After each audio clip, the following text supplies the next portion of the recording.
নমস্কাৰ, মোৰ চেনেলৰ অন্য এটা ভিডিঅ'লৈ আপোনালোকক সকলোকে স্বাগতম জনাইছোঁ। আজি মই গজাৰ এটা ৰেচিপি লৈ আহিছোঁ আৰু কেনেদৰে বনাওঁ আহকচোন চাওঁ। গজা বনাবলৈ প্ৰথমে আমি ময়দা 3 কাপ, ৰিফাইন আৰু অকণমান চ'ডা দিম আৰু পানী দি ভালদৰে মঠিম।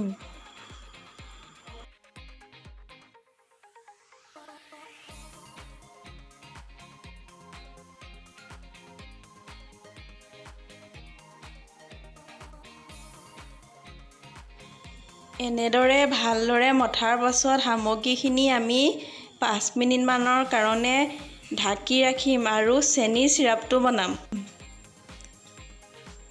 আৰু এতিয়া আমি চেনি চিৰাপটো বনাই লৈছোঁ। চেনি চিৰাপ বনাবলৈ 1 কাপ চেনি আৰু 1 কাপ পানী দি ভালদৰে উতলাম।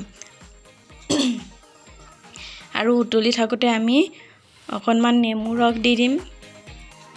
আৰু উতলি ডাঠ হ'লে আপোনালোকে হাতেৰে চেক কৰি থাকিব যাতে বেছি ডাঠ নহয়, আৰু অলপ ডাঠ হ'লে আপোনালোকে কেৰাহীখন নমাই ৰাখিব।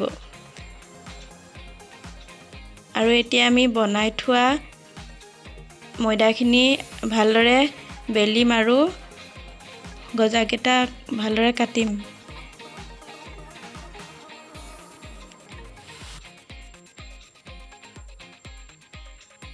আপোনালোকে এনেদৰে ডাঠকৈ বেলিব। বেছি পাতলকৈ বেলিলে আচলতে বেয়া হয়, সেইবাবে অলপ ডাঠকৈ বেলিব আৰু এনেদৰে জোখমতে কাটি ল'ব। কাটি লোৱা গজাকেইটা ৰিফাইনত ভালদৰে ভাজি ল'ম। একেবাৰে কম জুইত ভাজিব লাগে, বেছি জুইত ভাজিলে ভিতৰখন নিসিজিব পাৰে বাবে কম জুইত ভাজিব লাগে।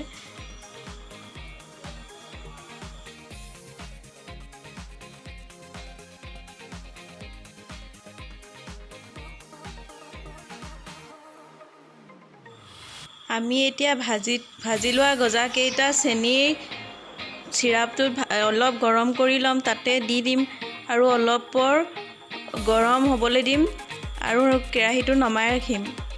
তাৰপিছত আমি এখন প্লেটত তুলি ল'ম আৰু চাওক মোৰ গজাকেইটা কিমান ধুনীয়া হৈছে।